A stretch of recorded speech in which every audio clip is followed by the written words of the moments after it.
Muito bem, amigos, agora estamos aqui no Jardim da Tumba, é a nossa visita neste momento. Aqui em Jerusalém, segundo algumas denominações religiosas, estaria aqui de fato a sepultura. Estamos aqui perto do Monte da Caveira. Está aqui uma das duas tradições para o lugar da crucificação, a sepultura e a ressurreição de nosso Senhor Jesus Cristo. A tradição mais antiga está na cidade antiga, que é a Igreja do Santo Sepulcro.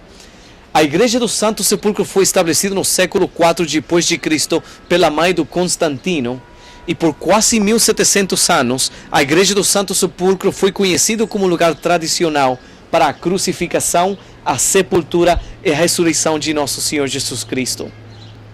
Mas em séculos recentes as pessoas começaram a identificar este lugar como outra alternativa para o lugar da crucificação, começando no ano 1842.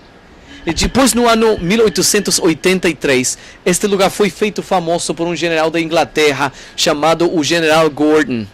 E quando ele veio para Jerusalém, ele veio para ver este lugar. E ao ver o costado do monte e a semelhança de uma caveira no costado do monte, ele falou: este é o lugar onde meu Salvador morreu.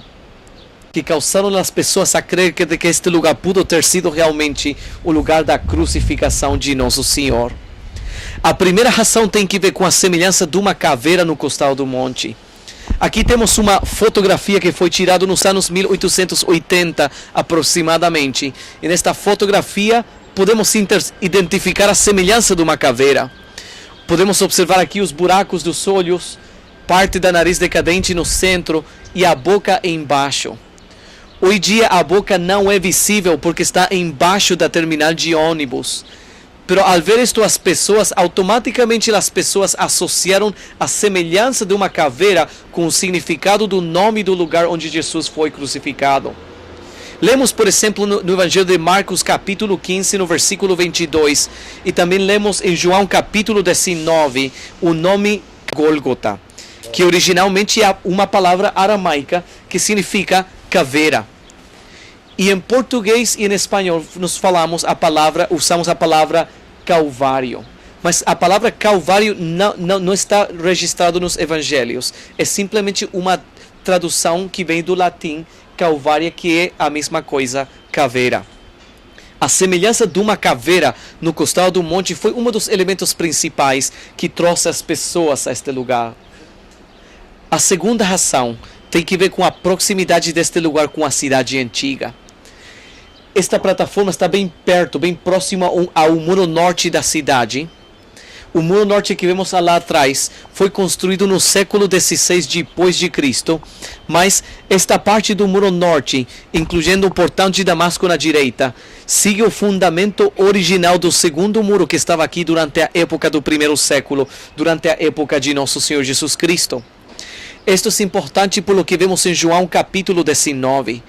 João fala que Jesus morreu fora dos muros da cidade, perto nos limites da cidade. E a localização deste lugar está fora do muro norte. Estamos localizados nos limites da cidade, como vemos em João capítulo 19, no versículo 20. Este lugar está bem próximo a duas estradas principais. Temos uma estrada que vai até a cidade de Jericó e temos outra estrada que vai até a cidade de Damasco em Síria. Desde um ponto de vista bíblico, a localização deste lugar encaixa dentro do perfil que vemos nas Escrituras. E a terceira razão tem que ver com a tradição dos locais. Os judeus sefarditas que moravam em área no século XIV, eles acreditavam que este lugar aqui acima do monte foi utilizado como um lugar de apedrejamento conforme a tradição judaica. No judaísmo, e vemos também nas escrituras, no livro de Deuteronômio, capítulos 13 ao 22, e também vemos em textos extrabíblicos como o Talmud, vemos que havia 18 tipos de crimes que mereciam a pena de morte. E os antigos israelitas tinham a responsabilidade de trazer estes criminosos a um Beit Kila, a um lugar de apedrejamento, onde eles apedrejavam a estes criminosos. Quando os romanos vieram para Israel, eles utilizaram alguns destes lugares de apedrejamento para as crucificações.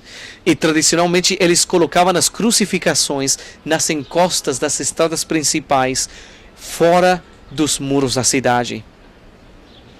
Pero o mais importante de tudo, de toda a história, é a razão por la qual Cristo morreu na cruz. E a Bíblia fala em Romanos 5:8, mas Deus mostra seu amor para conosco em que nós, sendo pecadores, Cristo morreu por nós. Porque sem derramamento de sangue não é possível a remissão dos pecados. E um sacrifício perfeito era preciso para o perdão de nossos pecados.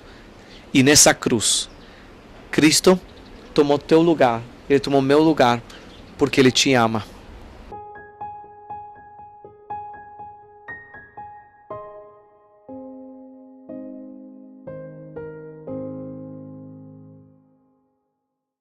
Quais os argumentos para defender esta tese?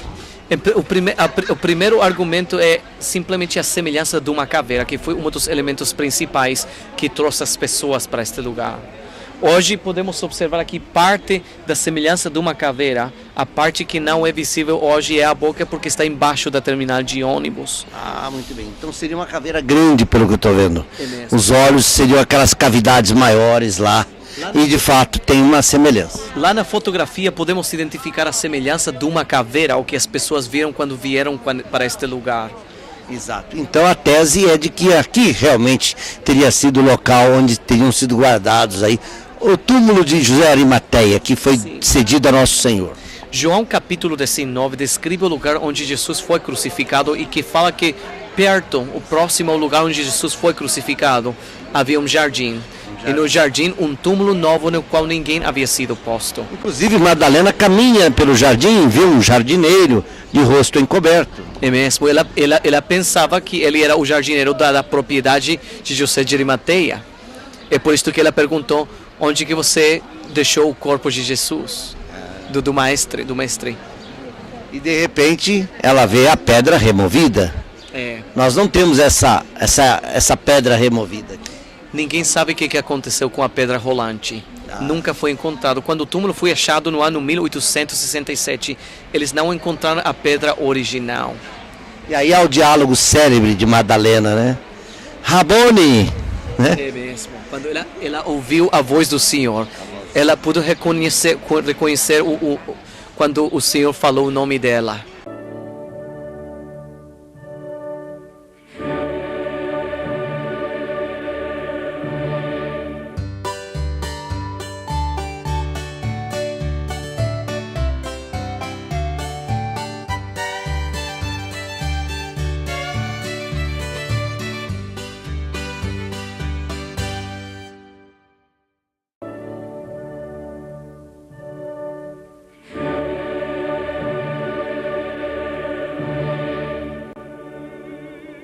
Bem, esse jardim é uma propriedade inglesa de uma associação britânica. No século XIX eles adquiriram essa propriedade porque um líder religioso verificou que aquela parede tinha o aspecto de uma caveira. E logo lembraria o Gólgota, local onde Jesus foi crucificado entre dois ladrões, Timas e Giesta. Nós não temos essa cruz aqui. Temos um simulacro de uma cruz. Mas o lugar é confortante, convidativo à prece e naturalmente é um lugar também de meditação. E aquela portinhola estreita seria então o túmulo de Jesus.